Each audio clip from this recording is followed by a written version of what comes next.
Masuk. Iya, masuk. Iya, udah.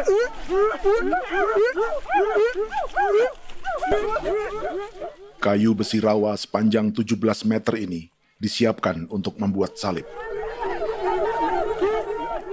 Melihat panjangnya, timbul pertanyaan, siapakah yang akan disalib? Siapapun itu, pasti sesuatu yang lebih besar dari mereka. Tapi Frankie Woro, Casimilus Awe, dan warga suku Auyu di Papua Selatan ini tak akan melukai siapapun. Mereka memakai salib ini sebagai tanda perlawanan.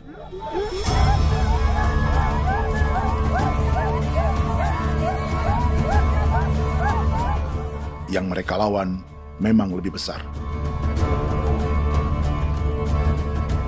yaitu pemerintah Republik Indonesia. Pemerintah sedang mengincar 2,5 juta hektar hutan orang Papua untuk proyek tanaman industri pangan dan energi.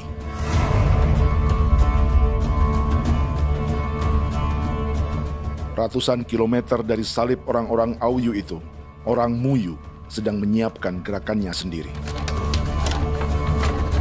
Tapi kali ini dalam bentuk sebuah pesta. Pesta yang disiapkan oleh marga Kimco Jinibjo selama 10 tahun.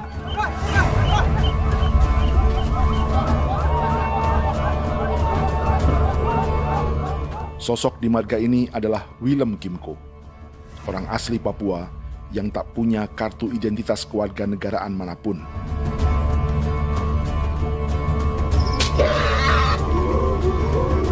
Pesta adat ini sudah cukup langka. Tak hanya di Papua, bahkan di kawasan Pasifik dan peradaban Melanesia. Awalnya bayarnya kalau pernah. Internet ada kode kerem bipnuka, dan jitana ya kati ko berem baran dipo. Kami mengambil ko kuning. Ada gagasan dan gerakan sosial di balik pesta orang-orang Muyu ini. Sama dengan gerakan salib merah yang dimulai orang-orang Auyu.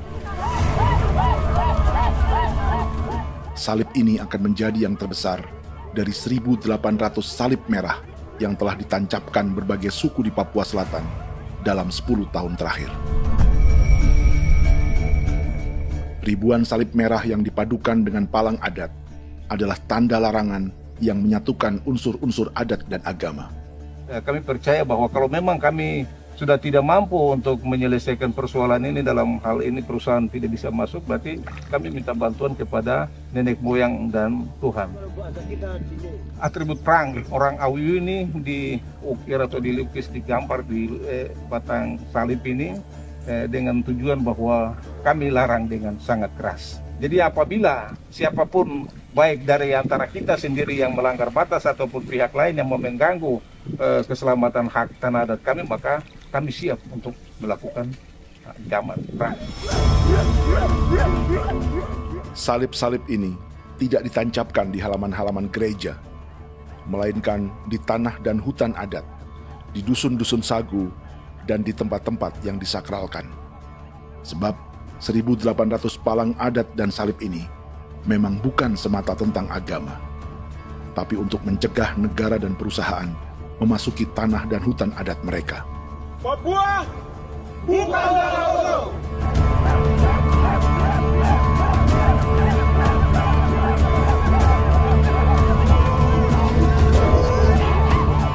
Di zaman TikTok ini, kami ingin menceritakan semua ini lewat film yang pendek.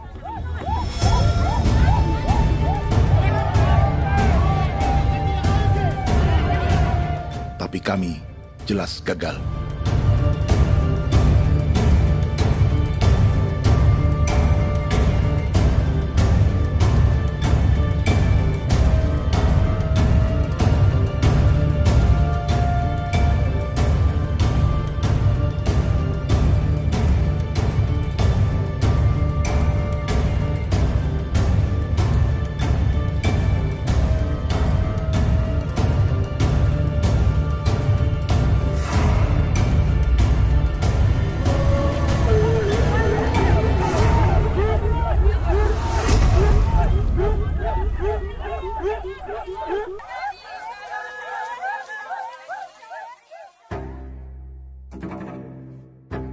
Di planet ini, ada 5 pemilik hutan hujan tropis terluas yang tersisa.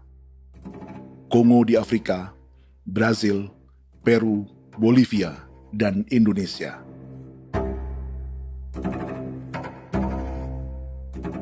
Di Indonesia, satu-satunya pulau yang hutannya masih terjaga adalah Papua, pulau terbesar kedua di dunia setelah Greenland. Lewat sejarah kolonialisme yang panjang, pulau ini kini dikuasai 2 negara. Bagian barat oleh Indonesia yang juga dikenal sebagai West Papua, dan bagian timur menjadi Papua Nugini. Dan tepat di perbatasan ini, di bagian Indonesia, sedang terjadi proyek pemusnahan hutan terbesar di dunia.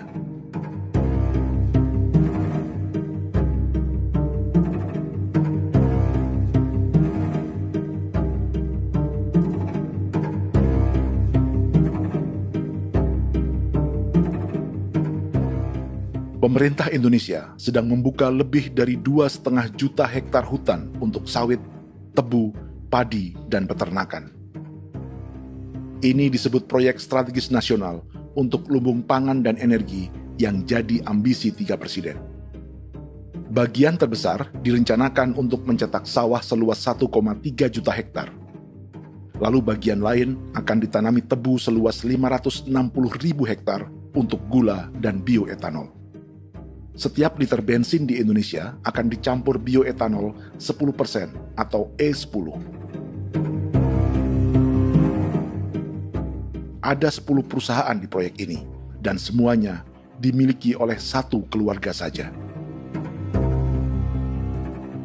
Berikutnya, ada areal sawit seluas 400.000 hektar untuk biodiesel. Targetnya mencampur 50% solar dengan minyak sawit atau B50. Dan terakhir, pemerintah akan membuka peternakan seluas 380.000 hektar. Jadi, apa yang salah dengan proyek pangan dan energi ini? 5 orang Papua dalam film ini akan menjawabnya.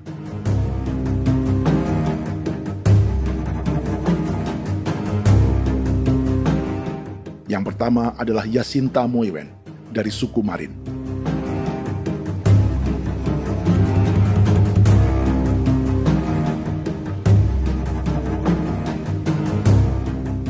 Yasinta dan warga di distrik Ilwayap di Merauke sudah menjadi korban. Hutan dan rawa sebagai sumber pangan dan ekonominya telah dihancurkan. Jalan sepanjang 135 km sedang dibuat, dan di kiri kanannya akan dicetak 1 juta hektar sawah. Mereka sulit menolak atau melawan. Salib sudah digeser, masih datang lagi dengan senjata mereka nih. Karena proyek ini juga dijaga tentara. Macam-macam senjatanya.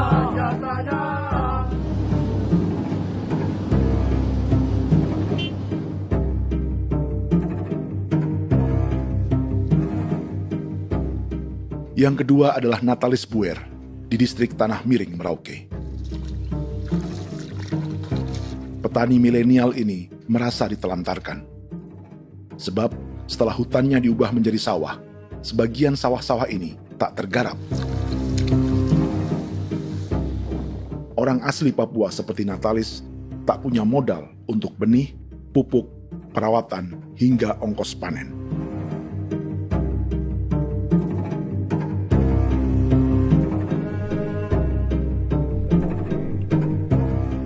Orang ketiga adalah Vincent Kuipalo dari suku Yenan di distrik Jagebob, Merauke.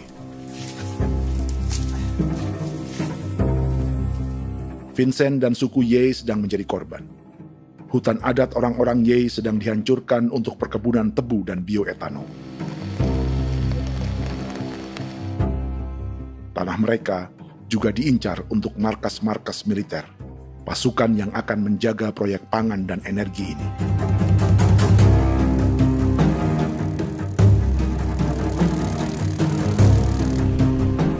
Yang keempat adalah Frankie Woro dari suku Auyu di distrik Fofi, Kabupaten Bovendigul.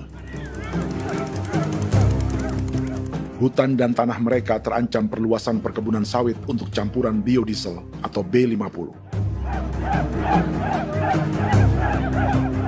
Orang-orang dari suku Auyu ini adalah calon korban. Merekalah salah satu pelopor gerakan Palang Adat dan Salib Merah.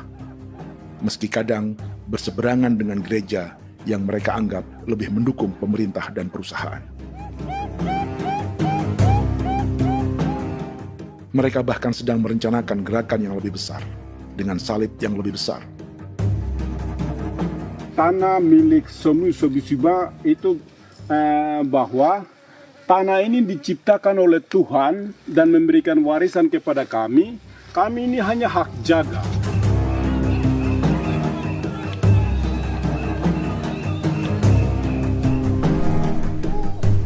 Sosok kelima adalah Willem Kimco dari suku Muyu di Bovendigul. Tokoh adat dari Muyu ini hidup di garis belakang proyek negara, sehingga belum menjadi korban. Tapi mereka sedang bersiap menghadapi segala kemungkinan. Tinggal di belantara dan perbatasan membuat sebagian mereka tak punya status kewarganegaraan. Tapi mereka telah hidup jauh sebelum ada Indonesia atau Papua Nugini.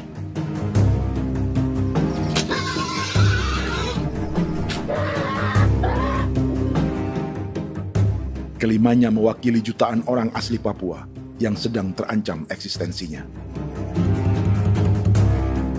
Jika kita merasa kepunahan peradaban Neanderthal di Eropa, Aztec dan Inca di Amerika, atau aborigin di Australia adalah sejarah masa lalu, film ini menceritakan bagaimana pemusnahan sebuah bangsa dan kepunahan sebuah peradaban sedang terjadi di masa hidup kita. Kepunahan bukan karena kerusakan lingkungan dan ruang hidup semata, juga karena dihantam 60 tahun operasi militer.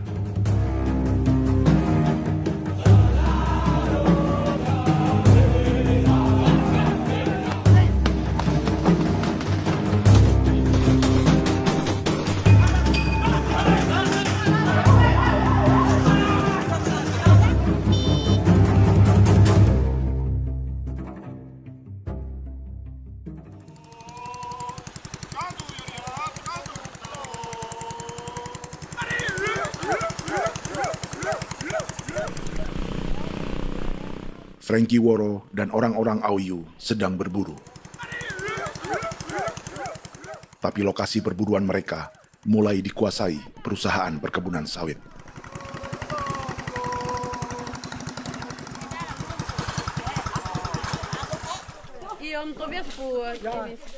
Kita akan menuju arah ke Inabusu. Di sana kami akan masuk di wilayah konsesi perusahaan PT Indo Asiana Lestari, dan di situ ya ada survei-survei mereka yang mereka pernah lakukan, tapi juga kami ada lakukan tanda-tanda saksi di sana.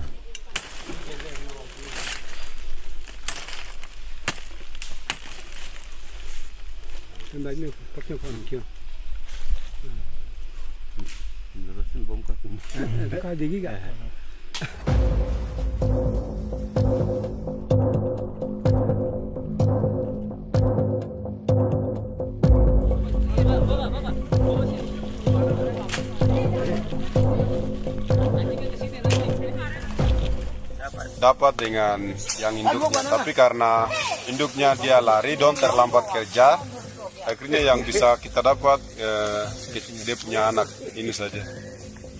Jadi kalau pakai bahan kayak hasil.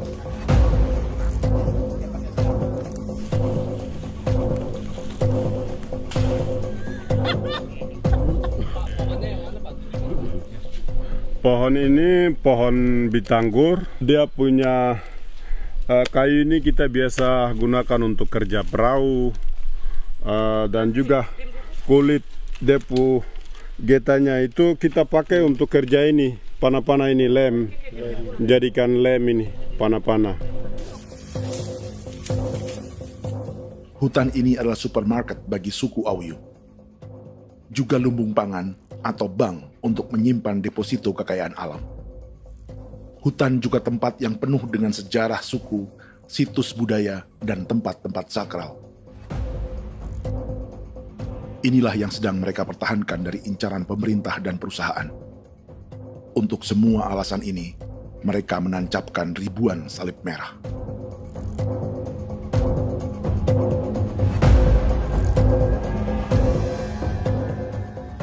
Tapi dari kampung, warga suku Auyu memberi kabar pada Frankie tentang intimidasi oleh aparat negara agar mereka melepas tanah ke perusahaan sawit dan berhenti memasang palang adat dan salib merah. Ada beberapa titik yang saya sudah siap, tetapi di sini emergensi dari saya, terutama di Kampung Sokangon, PT Damai Timber. Dia mengganggu saya dengan menggunakan kekerasan maupun pihak hukum.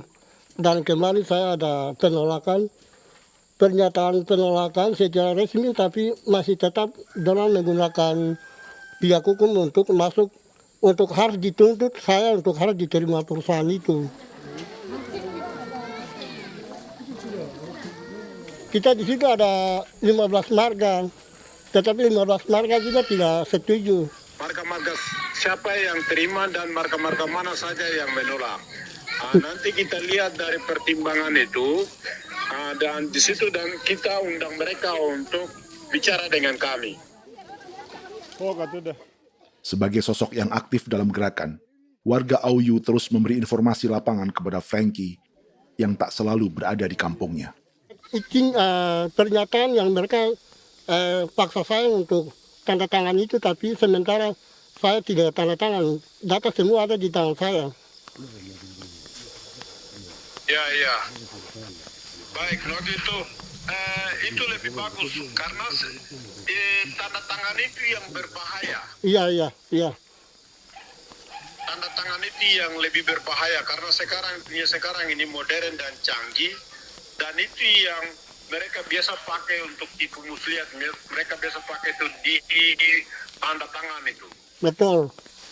Dari Bambisa juga di Sofia dia masuk untuk memaksakan kami marga untuk harus menerima perusahaan itu. Tapi kemarin kami sudah menolak. Babinsa nama Bosco.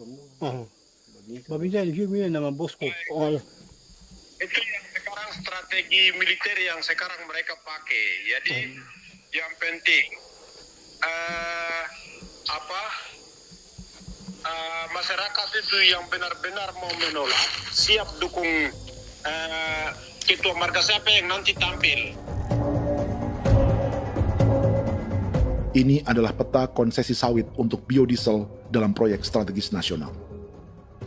Dan di distrik Fofi inilah, orang-orang Auyu hidup dari sungai dan hutan. Tapi Frankie di Bovendigul masih lebih beruntung. Setidaknya dibandingkan Yasinta Moyen di Merauke yang sudah kehilangan hutan dan rawanya.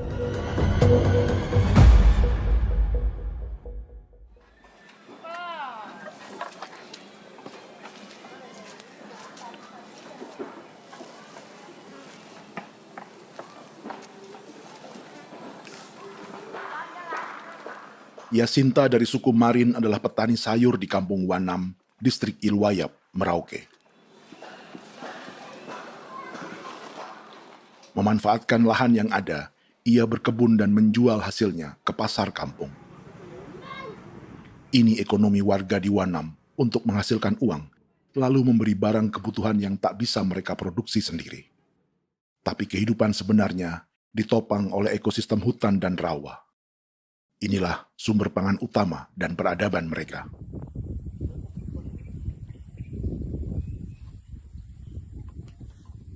Namun ketenangan ini diusik ketika tiba-tiba pada Mei 2024, di Pelabuhan Wanam datang ratusan alat berat untuk proyek pangan dan energi pemerintah.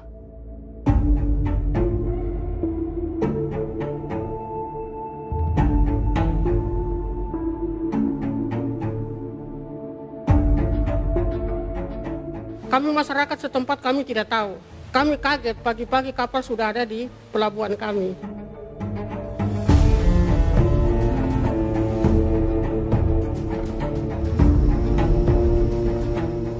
Yasinta Moywen atau Enrika Gebze dan warga lainnya tak pernah diajak bicara atau dimintai pendapat. Seakan-akan Papua adalah tanah kosong. Kita suka kaget yang dong bawa turun alat berat dong bawa turun, kita kaget masyarakat. Dorang subongkar itu kayu-kayu.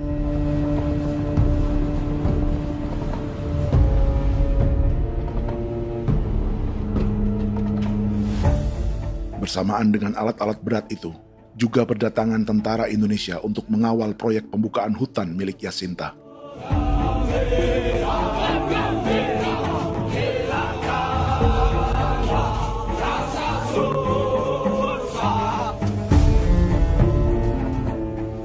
Ribu alat berat didatangkan dari Cina ke Papua oleh perusahaan bernama John Lin Group sebagai kontraktor pemerintah.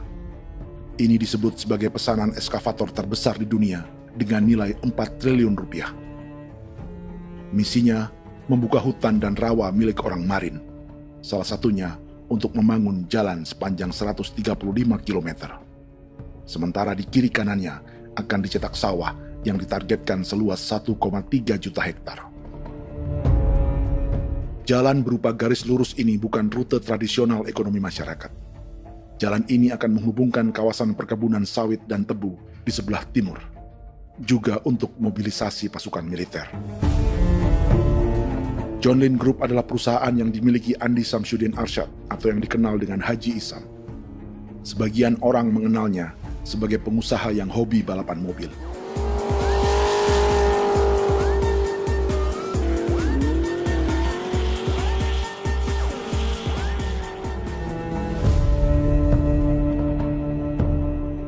Tapi di Kalimantan, ia berbisnis batu bara, perkebunan sawit, pengolahan karet, penerbangan, perkapalan, dan biodiesel.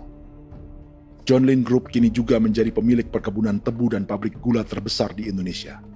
Sayapnya melebar dari Kalimantan hingga ke Bombana, Sulawesi Tenggara. Perkebunan tebu, pabrik gula, dan industri bioetanol inilah yang juga sedang dikembangkan di Papua. Foto ini adalah momen ketika Isam bersama kerabatnya, Menteri Pertanian Amran Sulaiman dan Menteri Pertahanan Syafri Samsudin meluncurkan program biodiesel atau B50 di Kalimantan Selatan. B50 artinya setiap 1 liter solar, 50%-nya akan dicampur minyak sawit. Perusahaannya, PT John Lin Agroraya, menjadi salah satu pemainnya.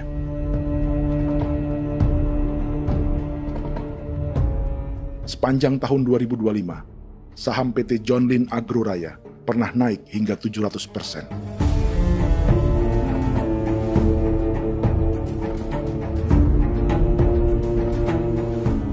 Perusahaan sawitnya yang lain, PT Pradiksi Gunatama, sahamnya bahkan pernah naik 4.000% hanya dalam 1 tahun. Dari harga saham ini saja, nilai kekayaan keluarga Isam diperkirakan mencapai 100 triliun rupiah lebih, menjadikannya salah satu keluarga terkaya di Indonesia dan salah satu pemain penting industri bioenergi. Dan di Papua Selatan inilah sebagian sawit-sawit untuk mendukung program B50 akan ditanam. Inilah tanah orang-orang Wambon, Muyu, Marin, Yei, atau Auyu seperti Frankie Ward.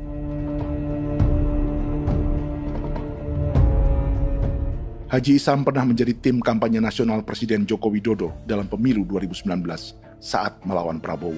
Bintang Mahaputra Utama diberikan kepada Saudara Andi Syamsuddin Arsyad. Beliau berjasa luar biasa dalam mendorong pertumbuhan ekonomi daerah maupun nasional. Setelah menjadi presiden, Prabowo memberi gelar kehormatan Bintang Mahaputra Utama pada Isam.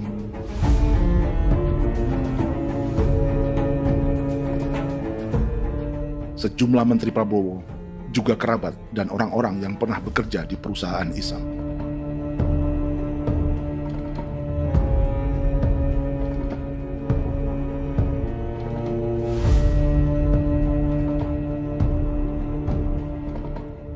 Lawan sebesar inilah yang sedang dihadapi Jacinta di kampung Wanam, Merauke. Atau petani perempuan lain seperti Enrika Gebse. Jadi alam kita ini sudah rusak. Jadi kita itu biasa jalan dari sini tuh harus pasang jerat di situ, harus cari makan di situ lagi. Itu tempat-tempat itu pasang-pasang jerat, tempat babi, rusa, sekarang sudah tidak ada lagi.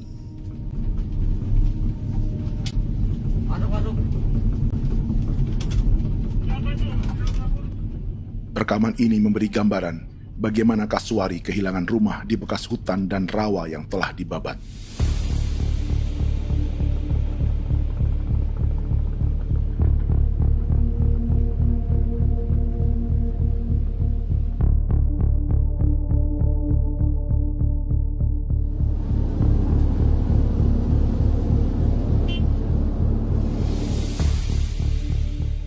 Keterlibatan tentara dalam proyek pangan dan energi di Papua memakai dalih bahwa ancaman terhadap negara kini tak hanya perang secara militer, tapi juga melalui pangan dan energi. Kementerian Pertahanan pun terlibat karena proyek ini dianggap operasi militer selain perang. Jadi tugas kamu adalah menjaga sumber cadangan pangan nasional. Macam-macam senjatanya, Proyek ini menambah panjang alasan mempertahankan kehadiran tentara di Papua dalam 60 tahun terakhir. Saat ini, jumlah tentara Indonesia di Papua mencapai 56.000 personel, atau ada 1 tentara untuk setiap 100 orang Papua. Bandingkan dengan rata-rata nasional, di mana hanya ada 1 tentara untuk 696 penduduk Indonesia. Itu belum termasuk polisi. Artinya, 1 orang Papua dijaga lebih banyak senjata dari rata-rata penduduk Indonesia. Tanah dan hutan diambil secara sepihak untuk kepentingan pembangunan batalion dan bandar antariksa. Ini bentuk perampasan masyarakat. Penolakan kehadiran markas-markas militer terjadi di sejumlah tempat di Papua. Tak hanya karena trauma dan ketakutan, juga karena mengambil tanah-tanah adat.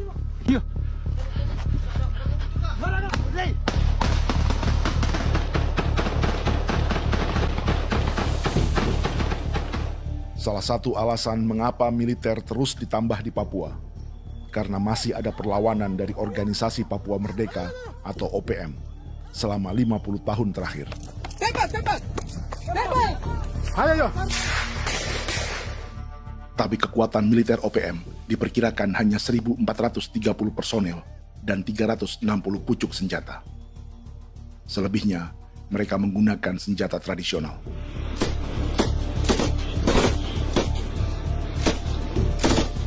Dengan demikian, kekuatan tentara dan polisi di Papua 58 kali lebih besar dari gerilyawan Organisasi Papua Merdeka.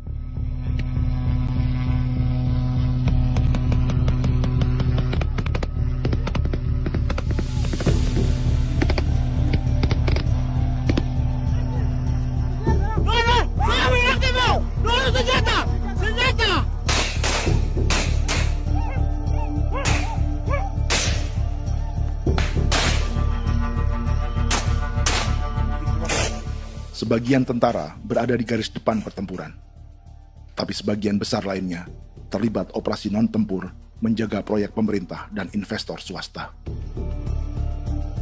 Seperti Batalion Infanteri Teritorial Pembangunan di distrik Jagebob, Merauke ini. Lokasinya bersebelahan dengan konsesi lahan tebu untuk gula dan bioetanol milik PT Murni Nusantara Mandiri.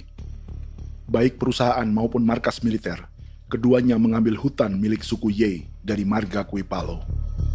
Tapi orang datang tanam ini saja di sini, tanam papan nama ini. Victor Kuipalo menunjukkan apa yang terjadi. Jadi kita juga kaget ini.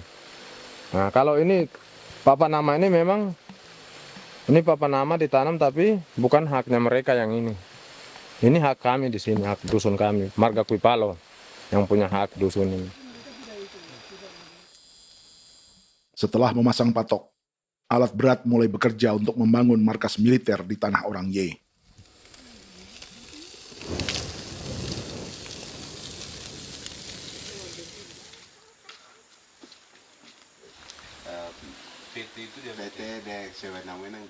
Kehadiran markas militer mengkhawatirkan warga yang pernah mengalami trauma. Takut kenapa? Kalau macam yang awal macam sekarang bu kampung hidup ini kan aman. Terus kenapa harus didirikan korem di sini? Bukankah dengan adanya Korem semakin aman ada tentara di sini? Kalau untuk kampung kayaknya tidak bisa aman kalau ada tentara, paling masyarakat dipukul itu ini. Kalau kampung hidup begini malah saya sejahtera dan saya punya masyarakat. Apa pernah ada pengalaman buruk sebelumnya dengan tentara di daerah sini? Ada yang cerita waktu pos-pos di sini tuh di 13, 12 itu zaman katanya Patimura. Memang kasihan. Malah kita punya orang ini yang dianiaya betul, dipukul. Disuruh kerja bakti tidak mau atau lama mencari, namanya kita pangkur sagu itu butuh waktu 1 minggu. Kalau lama begitu ya paling diseret dapat pukul itu. Operasi militer Indonesia di Papua dimulai tahun 1962 lewat Operasi Trikora. Tapi perlawanan bersenjata pertama di Papua baru dilakukan tahun 1965 di Manokwari. Nanti tanggal 1 Mei jam 12.30 pemerintahan di Irian Barat mutlak akan jatuh di tangan.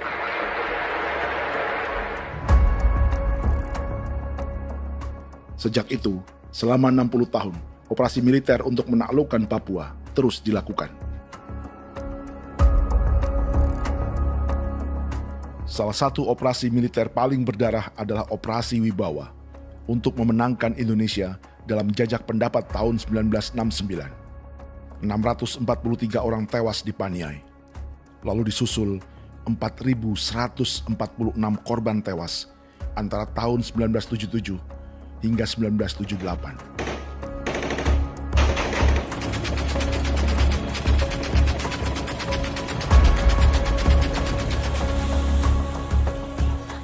Operasi militer ini menimbulkan gelombang pengungsian hingga kini. Dewan Gereja Papua mencatat 103.000 orang menjadi pengungsi pada tahun 2025 dan nyaris tak diberitakan media-media Jakarta.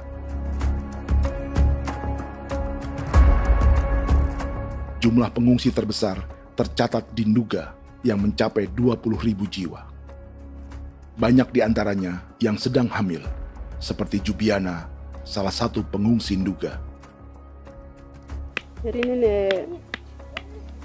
O tagarik mesikagi be muguru kumpul selare di namen wane gosel bigare me egirik munene an nimbo mesle bok selare ne wam dak yak lek prak de oi gore bangal no so ndak lo yo nandam yanet ndang no yat de nanen di ko nerwa membri wal marwa egirik munene wa tri bel no semana o ngal siya kaya berkumpit nyak masalah orena me wo suluk ri namen wani ko semane kuman nak wani wani ndemo ko ndak misri namen bre ko lo ko nak no semane ne be minute waru ra kana bi ni dige war be mino pragit de laina bulan Maret April yana mana kantan barak na lire na bam ne yo. Jubiana lalu menamai anaknya pengungsi Kogoya. Selain Jubiana, juga ada Emma dari Maibrat yang melahirkan di hutan. Sampai di kampung gini, katanya bilang ada tentara yang bangun jembatan. Nah, capek itu juga pun masih tahan. Kembali lagi ke hutan lagi. Seperti itu sampai sejatuh di tengah jalan. Orang sampai terbanting di kayu semuanya. Berasa sakit begitu. Melengkapnya tuh Domika Serli, pengungsi Wako. Masyarakat sipil dari kampung Aitrem sementara mengungsi karena kampungnya sementara dikuasai oleh TNI Polri. Seratusan ribu pengungsi di Papua saat ini jauh melampaui jumlah yang mengungsi ke Papua Nugini tahun 1984, yaitu 10.000 orang karena menghindari operasi militer.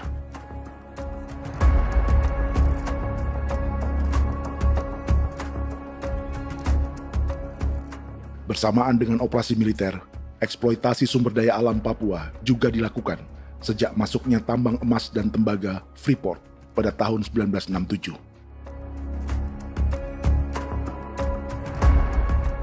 Disusul perkebunan sawit awal tahun 1980-an.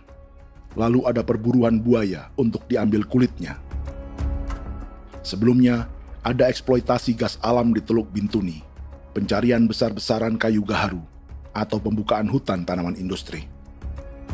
Ini belum termasuk perburuan dan perdagangan ikan arwana di selatan Papua, penebangan kayu merbau dari hutan-hutan Jayapura, emas di Blok Wabu Intan Jaya, bahkan nikel di pulau-pulau kecil Raja Ampat.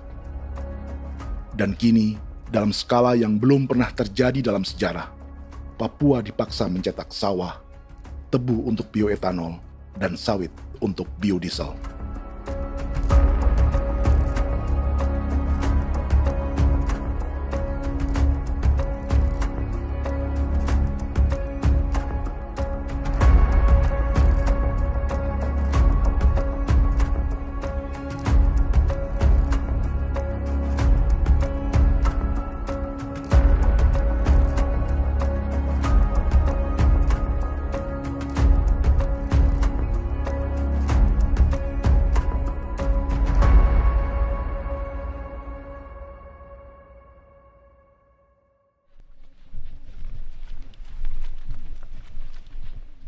Inilah yang sedang menimpa keluarga Vincent dan Victor Kuipalo di Merauke.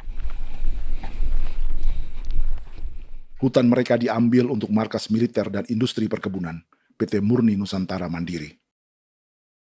1 dari 10 perusahaan yang diberi konsesi untuk menanam tebu dan memproduksi gula serta bioetanol seluas 52.000 hektar.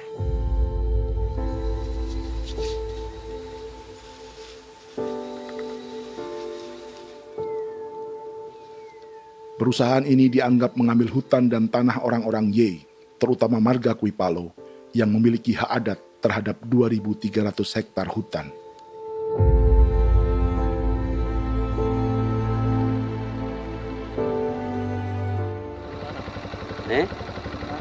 Tentara? Tentara. Oh iya, tentara.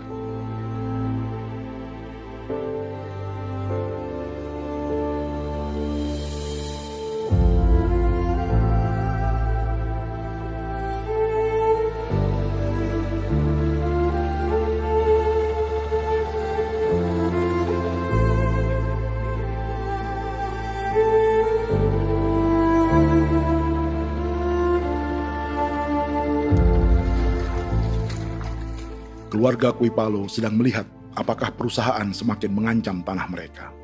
Dan kekhawatiran itu terbukti. Iya, makanya tadi saya bilang ini dari sini saja dekat ini sudah masuk di dalam ujung lapang ini. Ini hutan, yang ini hutan yang orang ada bongkar sekarang ini. Ini sudah punya alat sudah dekat ini. Dekat sekali ini. Ini di sini. Nacau, kelapa itu yang jalan lama, jalan setapak ini. Dari udara, terlihat alat-alat berat semakin mendekati tanah orang-orang Ye, marga Kuipalo.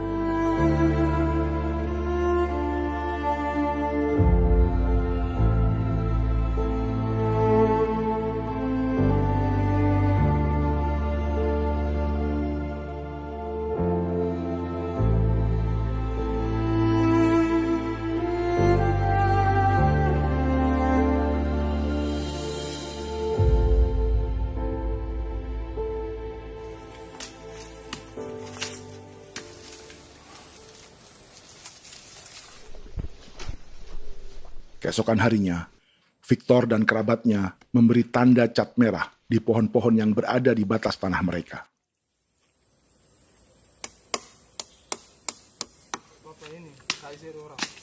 Tapi tanda peringatan adat ini tak diindahkan perusahaan.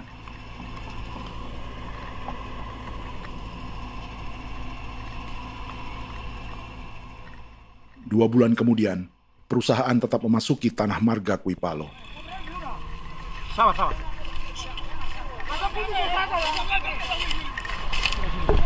manusia, kau lihat. Tapi tidak sakit hati sekali saya katakan tadi. Ini sama baik ini kalau tidak berubah lagi tangan. Kami juga punya tangan, hanya beda rambut. Mister itu juga. Woi, buka. Tidak.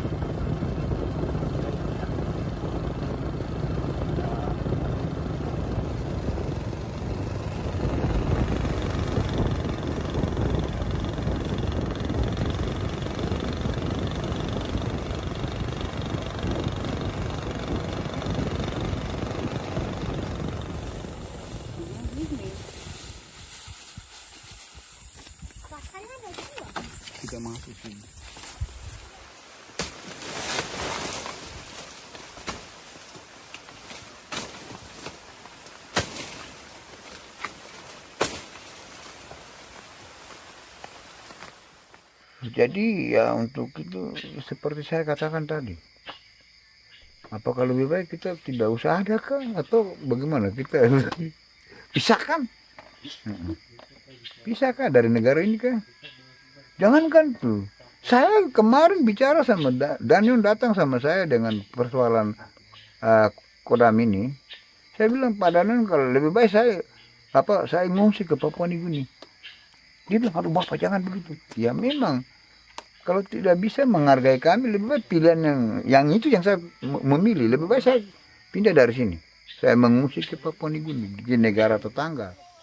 Masih di laut. Apa?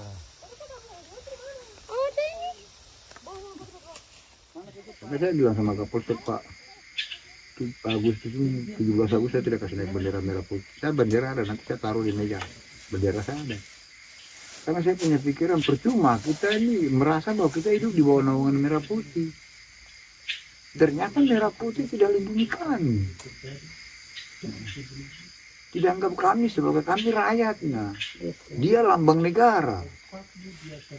Dan kami menghargai lambang negara itu. Ternyata lambang negara ini, kita bernaung di bawah lambang negara ini, kita tidak dilindungi. Hak kita tidak dihargai.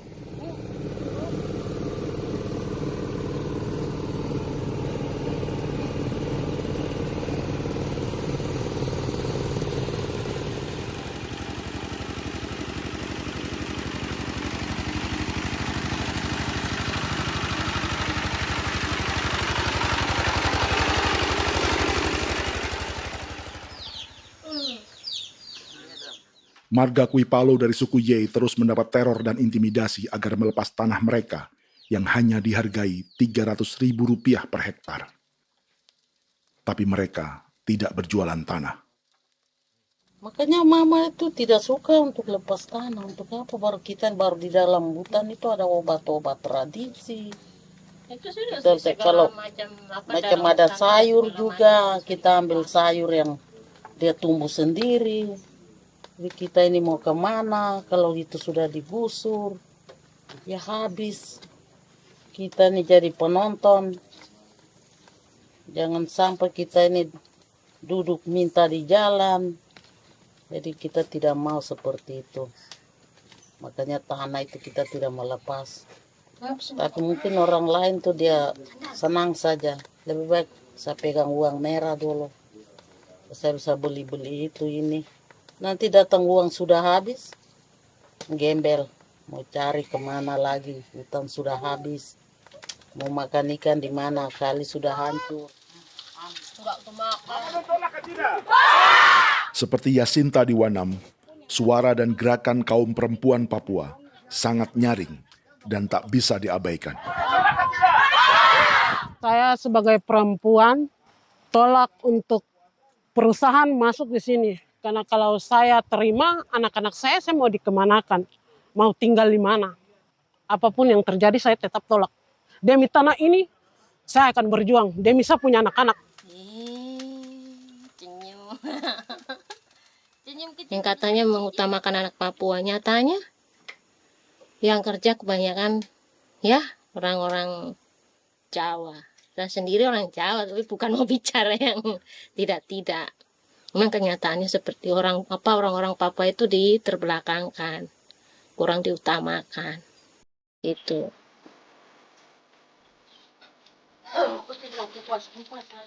Proyek food estate seperti mencetak sawah, bukannya tak diikuti warga Papua.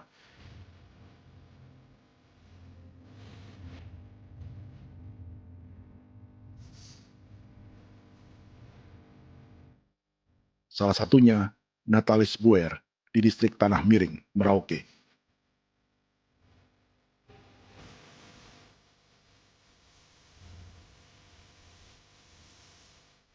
Setelah menghabisi hutan, pemerintah Indonesia mencetak sawah untuk tanaman padi karena beras mulai menjadi makanan pokok menggantikan sagu.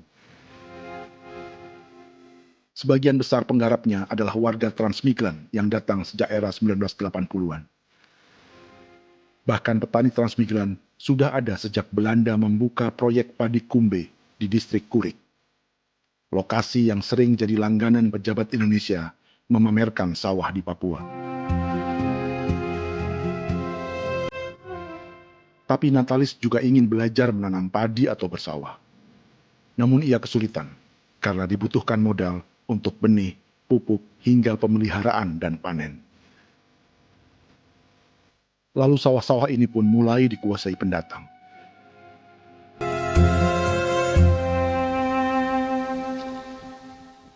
Tapi sejauh ini di kampung kami ini yang saya lihat memang ada kelompok kami punya di sini yang sudah tergabung dalam Gapoktan, kemudian masuk dalam optimalisasi lahan.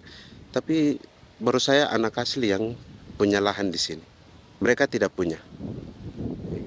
Pemerintah dalam hal ini adalah Kementerian Pertanian bersama-sama Kementerian Pertahanan yang dalam hal ini pada garis di bawahnya adalah TNI Angkatan Darat memberikan support yang maksimal kepada masyarakat khususnya di Merauke dalam rangka.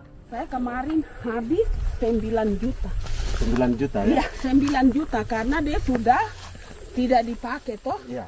Perempuan Papua seperti Filomina juga mau bertani. Pemerintah memberi bantuan Rp900.000 per hektar lewat program optimalisasi lahan atau OPLAH. Tapi dibanding biaya produksi dan harga jual gabah, Filomina mengaku berkali-kali rugi dan kini memutuskan tak lagi menggarap sawahnya. Terus kita harus cari uang untuk kombe. Betul. Karung kita beli. Karung beri sendiri lagi. Tenda kita beli. Ini dari yang offline ini don tidak siapkan. Tidak ada. Tidak ada ya, jadi mama don sendiri. Itu yang saya udah bilang, 900.000. Itu modal untuk kerja sawah ini. Mulai dari kerja sampai nanti panen. Panen. Wih, ngeri sekali. Iya, lucu toh? Tidak dapat itu. Betul, Mam. Kalau disuruh tanam ubi berhektar-hektar, mari datang. Kita tahu cara rawatnya bagaimana, iya. Tanamnya bagaimana, tanam model bagaimana supaya hasilnya model begitu. Kita tahu. Kalau yang ini kan kita baru belajar. Sebagian hutan milik warga Senayu di Merauke sudah dibuka untuk sawah dan kebun tebu oleh PT Global Papua Abadi. Proyek pertanian ini dikerjakan oleh Kodim Merauke. Mereka melepas sebagian tanah karena ingin belajar bertani. Saya punya nenek moyang tidak ajar saya tanam padi. Tapi saya mau berubah. Generasi saya yang berikut ini besok lusa tidak bisa makan pisang, sagu. Namun program optimalisasi lahan yang dijanjikan dengan berbagai bantuan tak dirasakan Filomina. Obat rumput beli, obat padi beli, jonder kita bayar, bahkan bibit masih kurang, cari bibit lagi beli. Jadi saya memang kalau program pemerintah saya sama sekali saya tidak suka. Baku tipu saya.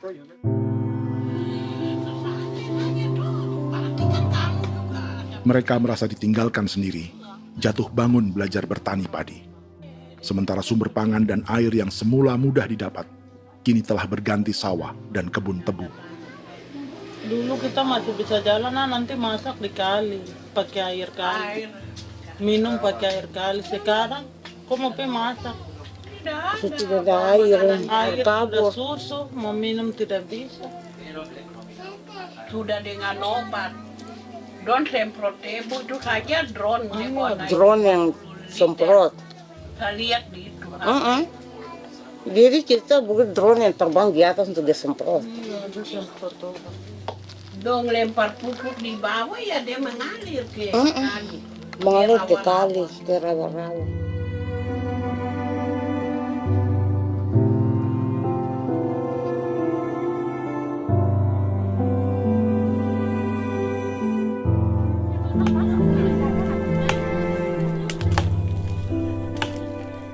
Seperti pertanian sawah bagi orang Bali atau Toraja, Bagi orang Auyu dan suku-suku lainnya di Papua Selatan, sagu juga bukan semata tentang pangan.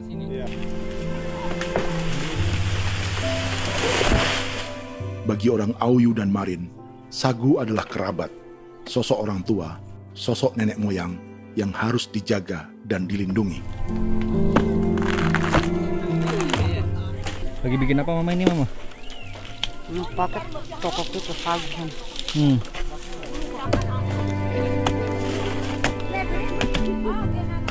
Kami diingatkan oleh leluhur, sagu itu tidak boleh digusur dan tidak boleh diganggu dengan cara apapun, dan di dalam rangka kepentingan apapun tidak boleh. Kamu harus bela, bahkan sampai nyawa pun harus menjadi taruhan demi membela keselamatan penggerakkan sagu di atas tanah ini.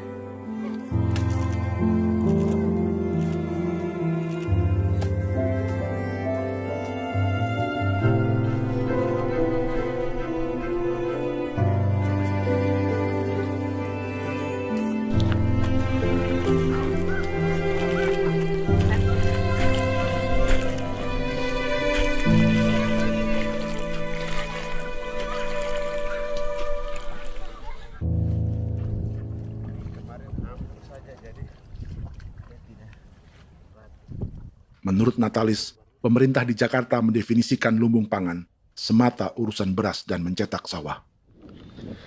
Sebenarnya orang Papua itu bukan tidak bisa bertani. Kami tanam ubi itu bagian dari pertanian. Nah, pertanian yang dimaksud oleh pemerintah itu harusnya selalu, itu kalau bisa pemerintah harus spesifikkan. Pertanian apa yang dimaksud? Pertanian tanam padi atau pertanian tanam ubi, petasan dan lain-lain. Ini yang harus dispesifikkan dulu. Begitu, sehingga tidak menjustifikasi kami orang asli Marin bahwa kami tidak bisa bertani. Bukan. Kami buka kebun besar-besar di sana, bahkan bermeter-meter, ratus-ratus meter pakai sekop, bukan pakai ekskavator, tapi ini pakai skop. Itu pertanian, begitu. Bagi Natalis, alih-alih memaksimalkan sawah-sawah yang sudah ada untuk petani Papua, pemerintah selalu membuka hutan baru, seperti dikerjakan perusahaan John Lynn Group dan melibatkan tentara. Padahal, sejarah keterlibatan militer dalam proyek food estate atau cetak sawah adalah sejarah kegagalan yang bertubi-tubi 4 presiden selama 30 tahun terakhir.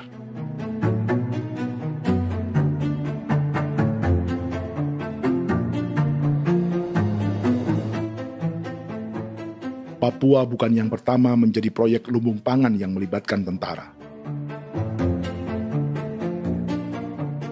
Kalimantan telah menjadi korban 30 tahun sebelumnya.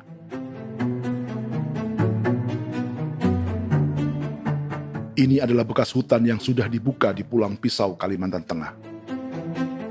Tahun 1996, di era Presiden Jenderal Soeharto, ia menghabisi 1 juta hutan di lahan gambut untuk mencetak sawah demi memenuhi ambisi swasembada beras, bukan swasembada pangan.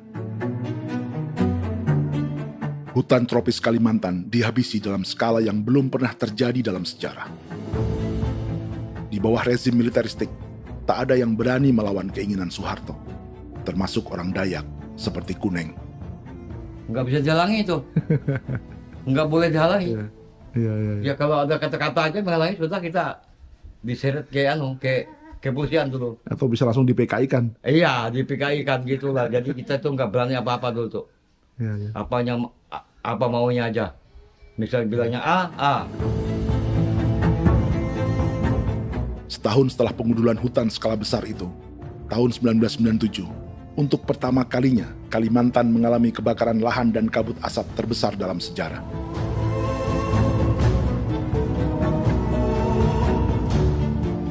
Sebagai ilustrasi, ini kondisi kabut asap tahun 2015.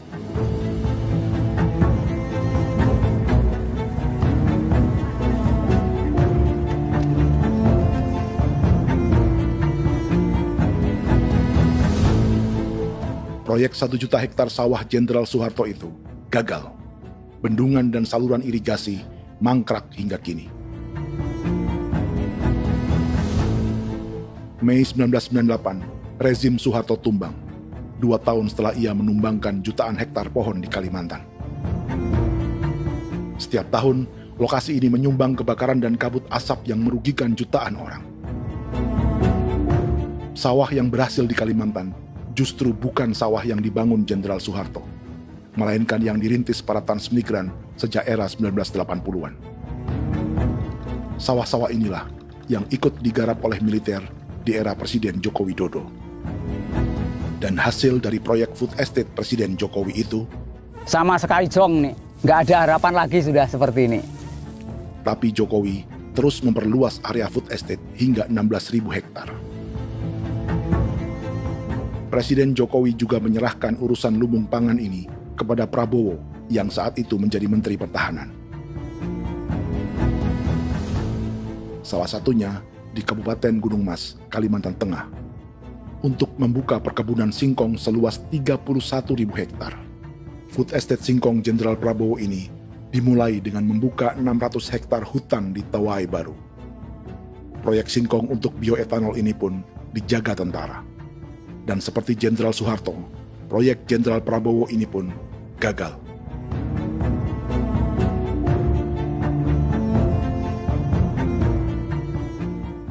Dengan reputasi ini, Joko Widodo dan Prabowo justru sedang membuka 2,5 juta hektar di Papua.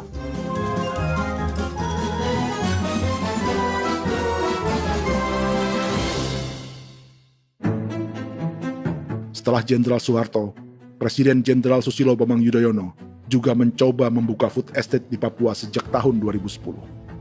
Namanya Merauke Integrated Food and Energy Estate atau MIFE. Proyek ini juga gagal. Lalu di lokasi yang sama, Jokowi berusaha meneruskan dengan proyek mencetak sawah 1,2 juta hektar yang juga gagal. Sekarang yang paling siap adalah 1,2 hektar. Yang 1,2 juta hektar. Dan kini, Prabowo yang pernah gagal dengan 600 hektar singkong di Kalimantan justru akan mengulangi di Papua dengan skala 2,5 juta hektar. Di daerah Papua pun harus ditanam kelapa sawit supaya bisa menghasilkan juga BBM dari kelapa sawit. Dalam setiap proyek pangan dan energi di Papua, yang lebih menonjol bukan tanaman pangannya, melainkan untuk energi atau bahan bakarnya. Sawit untuk biodiesel dan tebu untuk industri bioetanol. Ada 10 perusahaan yang diberi konsesi hingga 0,5 juta hektar untuk tebu. Dan 10 perusahaan itu dimiliki oleh 1 keluarga saja.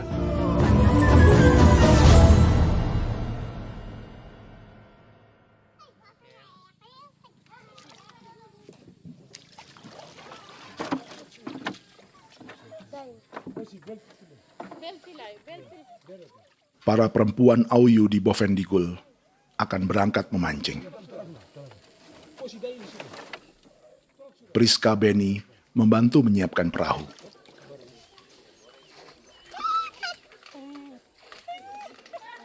Mereka akan mengumpulkan bahan pangan di hutan untuk persiapan acara penancapan salib merah berikutnya.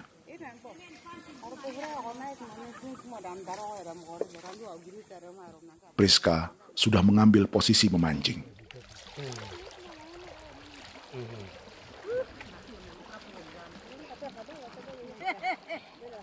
1.800 salib merah telah dipasang di wilayah adat berbagai suku di Papua Selatan untuk menghalau perusahaan sawit dan tebu.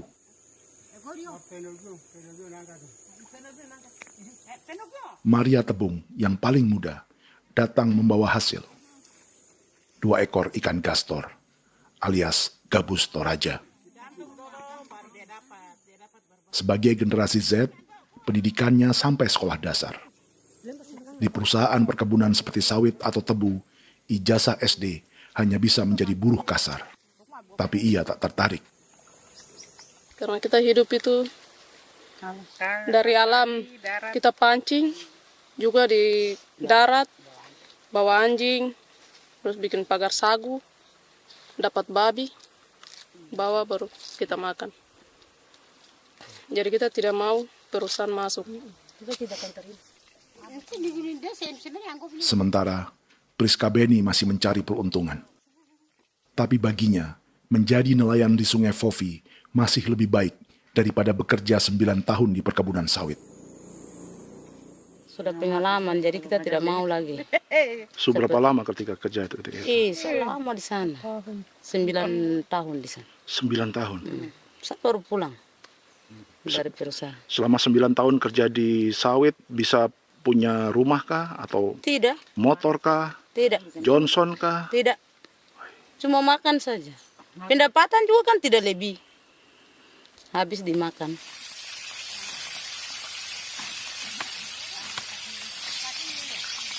Satu minggu libur berapa hari? Tidak libur. Minggu tetap kerja? Tetap kerja.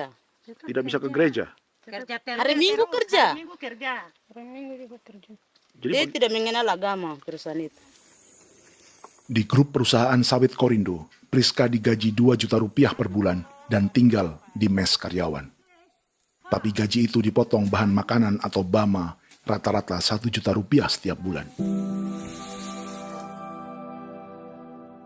Korindo adalah grup perusahaan yang salah satu usahanya adalah hutan tanaman industri dan sawit di Bovendigul dan Merauke. Di Papua, mereka memakai bendera PT Tunas Sarwa Ema. Perusahaan ini pernah memberi bantuan pada Keuskupan Agung Merauke. Keuskupan Merauke belakangan mengeluarkan pernyataan mendukung proyek strategis nasional di Papua. Umat Katolik yang memprotes sikap gereja tersebut ditangkap polisi. Jadi selama 9 tahun tidak bisa nabung? Tidak. Makan saja. Makan saja. Makan saja. Menabung bagaimana? Keperluan banyak. Tidak sampai.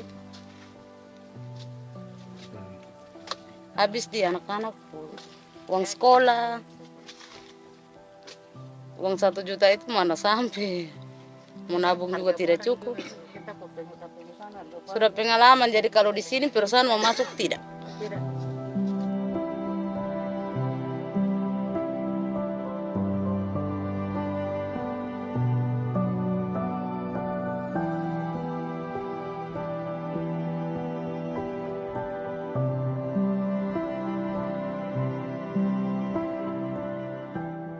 Dan menu makan siang seperti ini agaknya sulit bagi buruh sawit atau tebu yang digaji 2 juta rupiah per bulan. Generasi Z seperti Maria Tebung atau generasi milenial seperti Priska Beni punya matematika ekonominya sendiri. Sawit untuk biodiesel atau tebu untuk bioetanol tak akan ada bedanya bagi mereka.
Perkebunan tebu 1,5 juta hektar di Merauke adalah ide 3 presiden untuk menggenjot penggunaan bioenergi sebagai campuran bahan bakar fosil.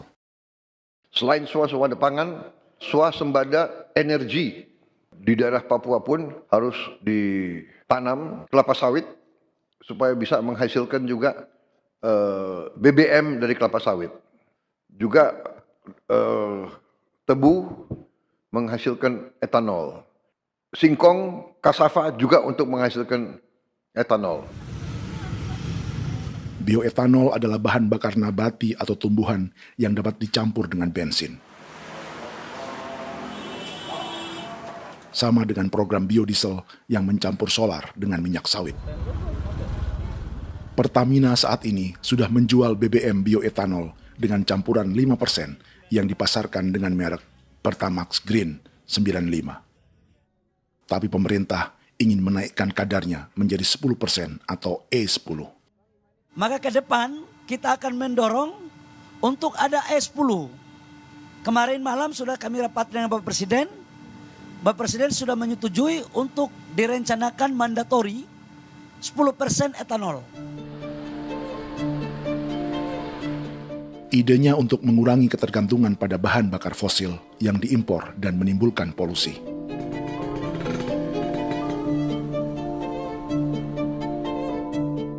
Tapi bioetanol bukannya tak mengorbankan lingkungan, hutan, rawa, dan manusia. Karena program E10 membutuhkan 7,3 miliar liter bioetanol, maka lahan yang dibuka untuk menanam tebu bisa mencapai 1,3 juta hektar. Sementara saat ini, luas perkebunan tebu di Indonesia hanya 500 sampai 600 ribu hektar. Artinya, butuh lahan baru hingga 800 ribu hektar untuk menanam tebu. Dan 500 ribu hektar diantaranya sedang dibuka di Papua. Hutan yang tadinya untuk menumbuhkan pangan berubah jadi tanaman untuk bahan bakar di jalanan. Kecepatan pulihnya hutan beradu dengan jumlah dan kecepatan kendaraan di jalanan.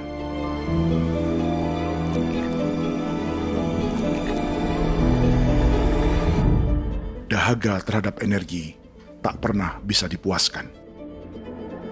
Setelah minyak sawit untuk biodiesel, dunia kini merambah singkong, jagung, dan tebu untuk bioetanol. Benua Amerika, Eropa, sebagian Afrika, hingga separuh Asia kini mulai memakai bioetanol sebagai campuran bahan bakar.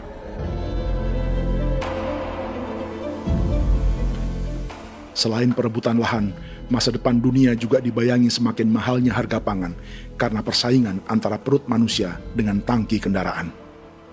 Ini adalah lokasi perkebunan tebu dan bioetanol PT Murni Nusantara Mandiri yang mengancam tanah Vincent Quipalo dan orang-orang Ye di Merauke. Beberapa kilometer di selatan adalah PT Global Papua Abadi yang mengancam tanah orang-orang Muyu dan Marin. Dua perusahaan ini adalah bagian dari 10 perusahaan yang mendapat konsesi lahan untuk tebu dan bioetanol di Merauke. Batas konsesi mereka bahkan sama dengan batas negara Indonesia dengan Papua Nugini. Salah satu ciri bahwa peta konsesi ini dibuat di Jakarta dari atas meja. Sama seperti kolonial Inggris dan Belanda ketika mereka membagi Pulau Papua dengan garis lurus pada abad 19. Seakan Papua adalah tanah kosong. Bedanya, meski peta konsesi ini mengatur batas 10 perusahaan, tapi perusahaan-perusahaan ini sebenarnya dimiliki oleh satu keluarga saja. Ini nama 9 dari 10 perusahaan tebu dan bioetanol di Merauke, Papua. 99% saham mereka dimiliki sebuah perusahaan bernama PT Merauke Nusantara Manis. Sementara 1% sisanya dimiliki PT Merauke Gula Mandiri. Tapi saham kedua perusahaan ini dimiliki PT Merauke Sugar Group. Dan perusahaan ini, 90% sahamnya dimiliki pengusaha bernama Angelia Bonaventure Sudirman, serta perusahaan bernama Zico Trust dan Resource Harvest. Lalu 10% lainnya dikuasai PT Papua Energi Abadi, yang pemiliknya adalah Dudi Christian dan Angel Madeline. Sekarang, mari kita lihat siapa mereka. Angelia Sudirman adalah keponakan dari salah satu konglomerat sawit Indonesia, Martias Fangiono. 9 perusahaan di Papua ini berada di bawah bendera Merauke Sugar Group. Dan Merauke Sugar Group hanya satu dari 7 grup perusahaan milik keluarga Fangiono.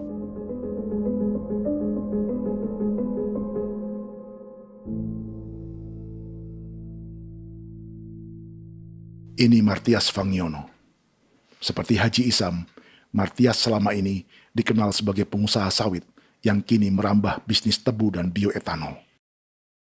Ini momen saat penanaman perdana tebu di Merauke bersama Presiden Joko Widodo Juli 2024. Di sini juga ada anak Martias Fangiono, yaitu Wirastuti Fangiono.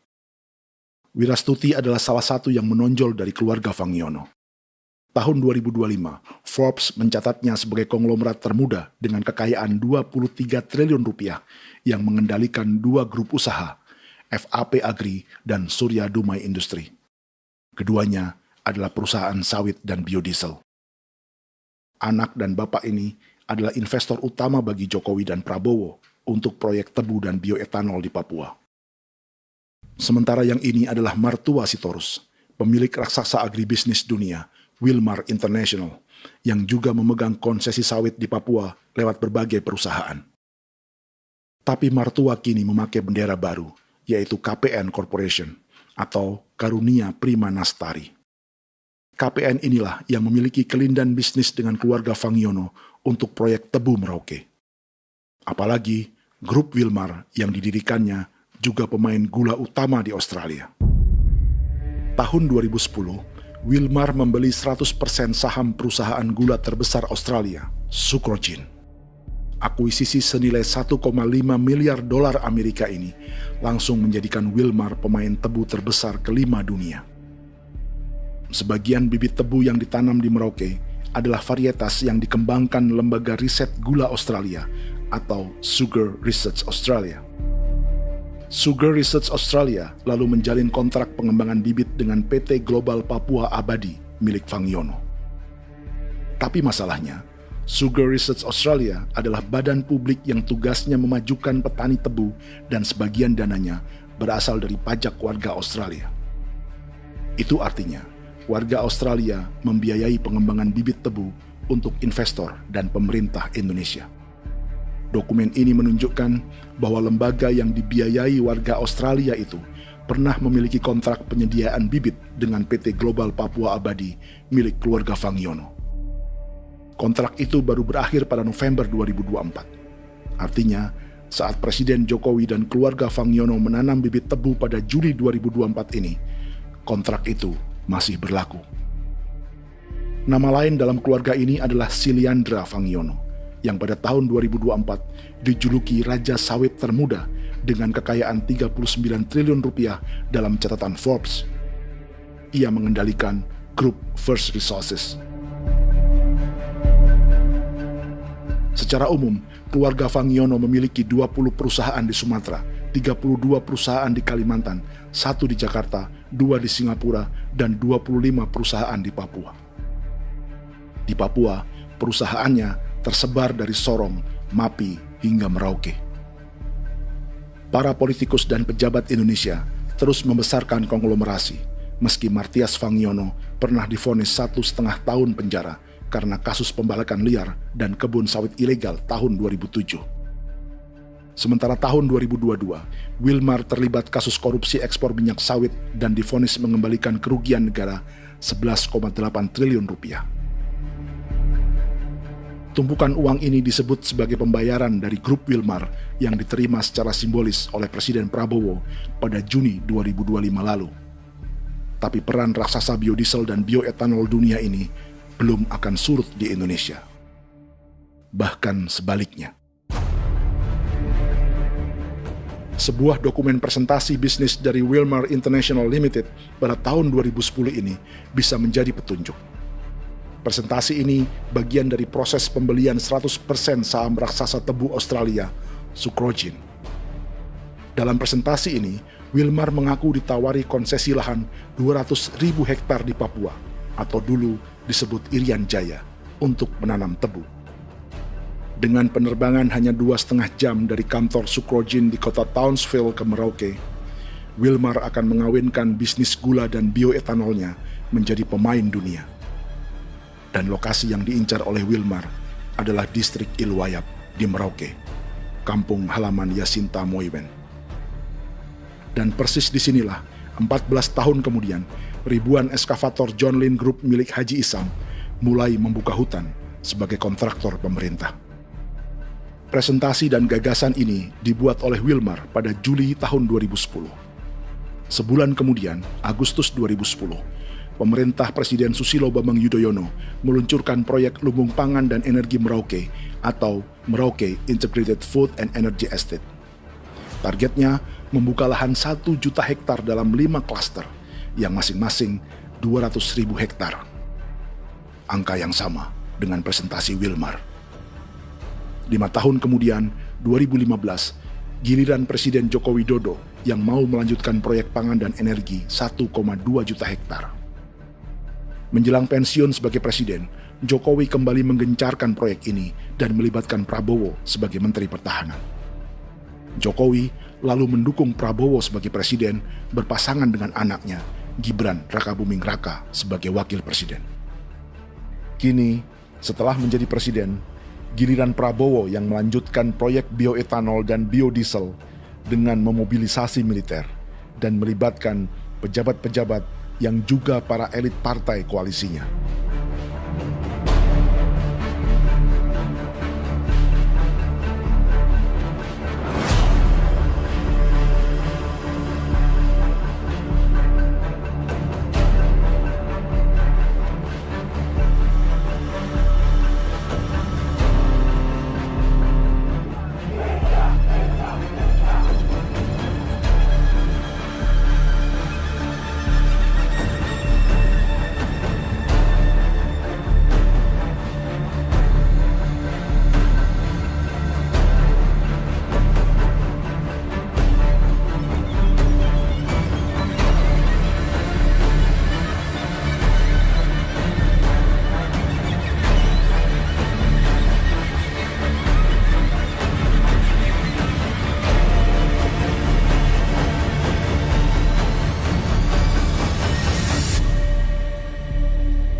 Tahun lalu, hutan-hutan di Pulau Jawa dalam waktu singkat berubah menjadi perkebunan tebu di bawah rezim kolonial Belanda. Orang Jawa menjadi buruh dan petaninya dipaksa menanam tebu. Dari kolonialisme dan politik tanam paksa itu, Belanda memperkaya negara dan para investornya. Tak puas membuka hutan untuk perkebunan di Jawa dan Sumatera, kolonial Belanda menanam tebu hingga di Suriname dan mengerahkan ribuan orang Jawa sebagai buruh pada tahun 1890. Inggris yang sudah menguasai negara seluas India dan Papua Nugini pun masih menanam tebu jauh di tengah Samudra Pasifik, di tanah orang-orang Fiji. Lalu memindahkan puluhan ribu orang India menjadi buruh di sana. 200 tahun sebelumnya, ratusan ribu orang Afrika bahkan diperbudak untuk bekerja di perkebunan-perkebunan tebu Spanyol dari selatan Eropa hingga Karibia, Kuba, atau Jamaika. Jika dulu tebu menjadi gula atau emas putih, kini cerita kolonialisme tebu berlanjut di Papua untuk bahan bakar nabati atau bioetanol. Dan seperti semua cerita tentang kolonialisme, akan ada yang berpesta dan ada yang membayar. Dalam setiap cerita pesta kolonialisme, baik di Jawa, Karibia, atau di Papua, selalu melibatkan para elit lokal, dari pejabat, perwira, hingga agamawan. Tapi dalam setiap kolonialisme, juga selalu ada cerita tentang mereka yang mempertahankan diri dan melawan.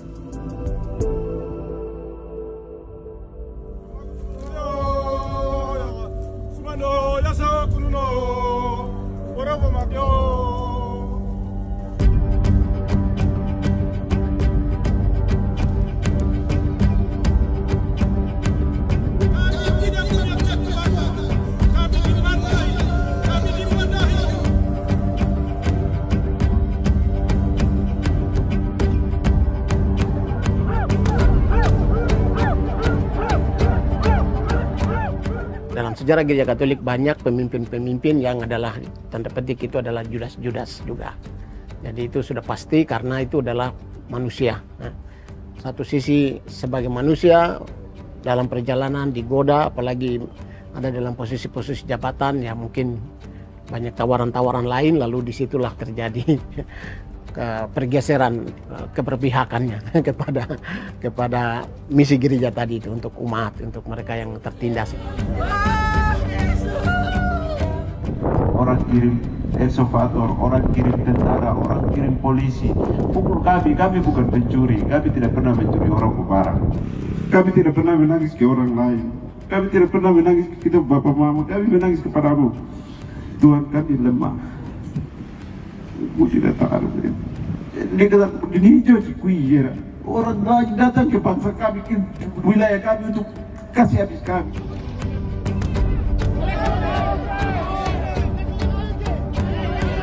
Ya Hakimam Dehi, Ya Hakimam Dehi, Bono Ya Hadigul Dehi, Bono Ya Hadigul Dehi.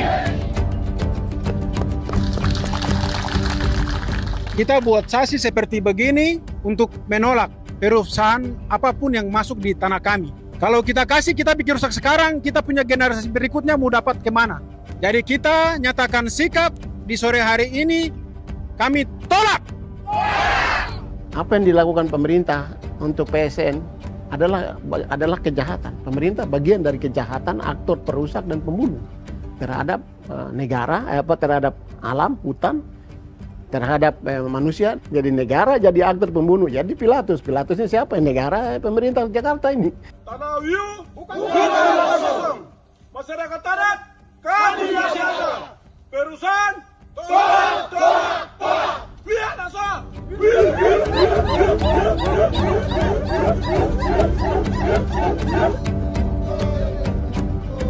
Jika tanah adat dan hutan adat hilang, kami mau hidup di mana?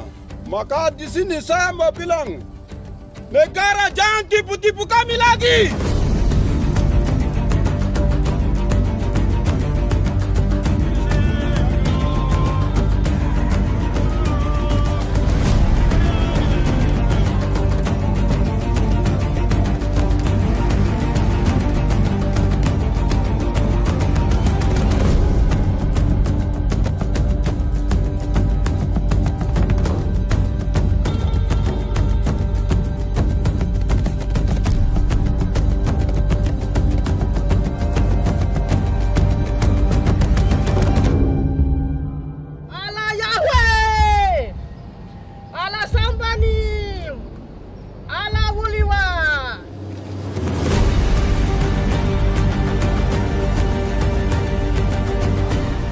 Kalau kami dianggap orang Papua itu bagian daripada Republik ini, tolong hargai kami. Dengan adanya PSN, PT John Group yang sudah menerobos tanah kami dan hutan kami, merusak alam kami. Itu yang kami datang ke Jakarta jauh-jauh dari Papua. Kami mau bersuara kepada Bapak Presiden Prabowo Subianto, di mana keadilan untuk masyarakat Papua. Tolong lihat masyarakat Papua yang sudah mati. Kami bersepakat menyatakan, 1. Gereja-gereja di Indonesia mendukung masyarakat adat yang menolak proyek strategis nasional di tanah Papua. 2. Gereja-gereja di Indonesia menolak militerisme dan otoritarianisme di Indonesia.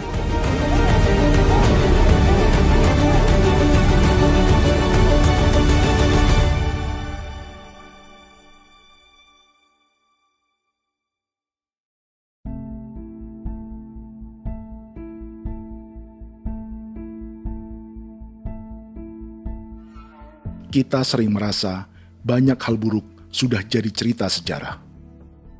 Dan kita sekarang hidup lebih baik, lebih beradab, atau mustahil melakukan kejahatan seperti di masa lalu. Kita tidak lagi menghukum mati orang dengan memenggal kepalanya.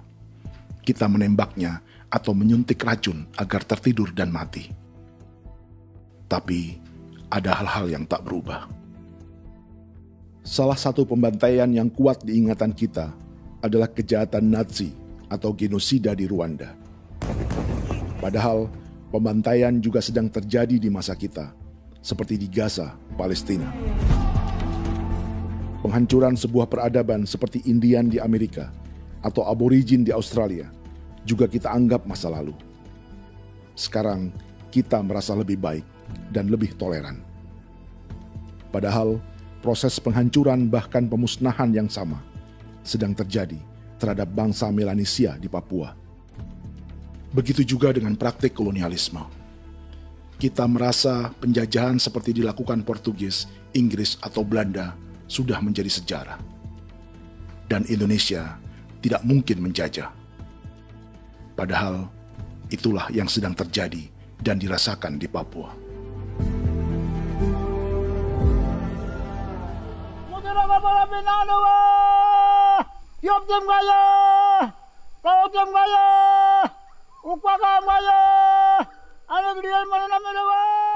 Jalannya sejarah ini disadari Willem Kimco di pedalaman Bovendigol, Papua.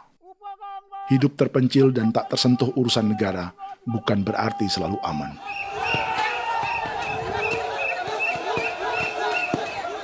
Untuk sampai di tempat ini, orang-orang Muyu menempuh 2 hari berjalan kaki mengarungi hutan, lembah, dan sungai.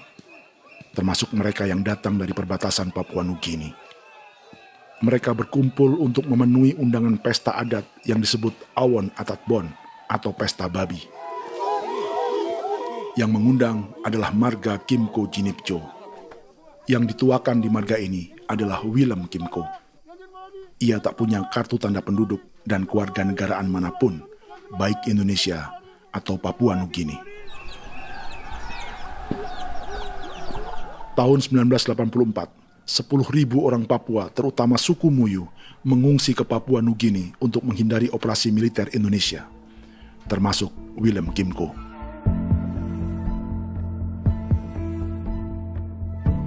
Apa yang membuat pesta adat ini istimewa? Apa bedanya dengan acara serupa yang dihadiri pejabat, tokoh agama, LSM, atau yang direkam oleh kru televisi dan konten kreator? 18. Pertama, untuk membuat pesta babi, orang Muyu perlu persiapan selama 10 tahun. Sebab, babi-babi yang akan jadi bagian dari pesta ini tak boleh dibeli, alias harus dipelihara sendiri. Babi-babi ini bukan bantuan pejabat pemerintah, gereja, atau LSM.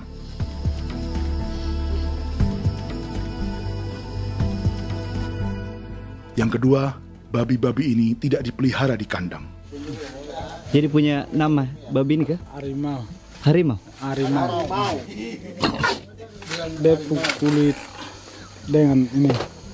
Bulu di harimau, macam harimau begitu dia kasih nama harimau.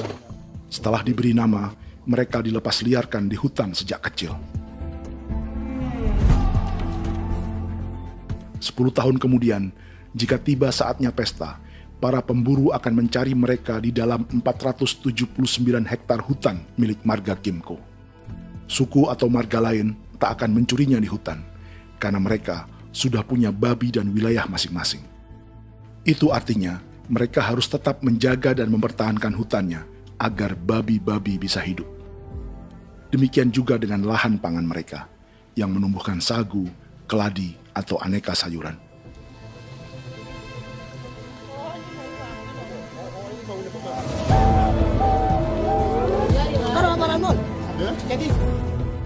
Yang ketiga, dalam Awon Atatbon atau pesta babi, binatang ini tidak dimakan secara gratis. Setiap marga atau klan dalam suku Muyu akan membayar jerih payah tuan rumah menjaga hutan dan memelihara babi.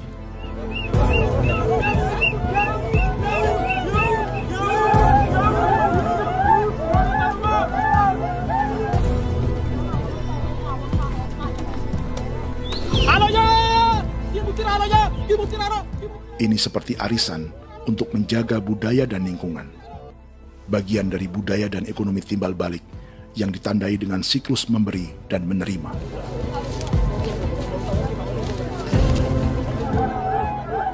Ini juga cara orang Muyu membangun dan memperluas aliansi. Awon bet begul bet, ulan yau kando bet, asat bet anani, asat bet jenek liga anani, oh, ado amten anani, menene tene jaga, kepo kemo ko di mana, kepo kemo mayat nih, kep tetek no mayangul, kep kanin bet bene ke iftore ben, ne tene ke kadek me, oke, kepo nanti kuto kemo, kepo ke pasar kuto orangnya. Kene man gini wane manjo. Koko kati bolon ya bengo. Koko kuning bolon ya. Jika Willem Kimco dan marganya bisa menjaga hutan dan wilayahnya, marga lain ikut diuntungkan sebagai sebuah ekosistem. Demikian juga sebaliknya. Alasan keempat, mengapa pesta babi ini memiliki tempat khusus dalam peradaban orang Muyu, karena Willem Kimco khawatir peradaban mereka akan punah, menyusul ancaman terhadap ekosistem dan hutan.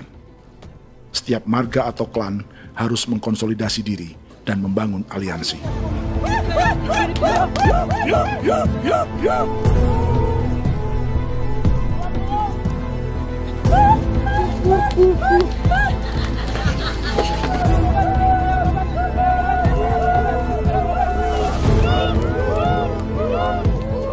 Kekhawatiran Willem dan orang-orang Muyu tak berlebihan. Ruang hidup mereka bersinggungan dengan proyek bioetanol dan biodiesel pemerintah Indonesia. Mereka juga tahu apa yang telah dan sedang menimpa suku lain seperti Auyu di Bovendikul atau Yainan dan Marin Anim di Merauke.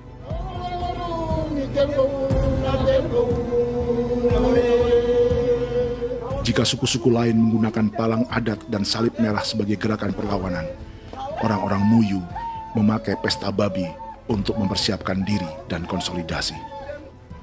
Sebab, berbeda dengan saat mengungsi tahun 1984, kali ini yang datang ke tanah orang-orang Muyu tak hanya tentara, juga alat-alat berat bersama para pebisnis pangan dan energi.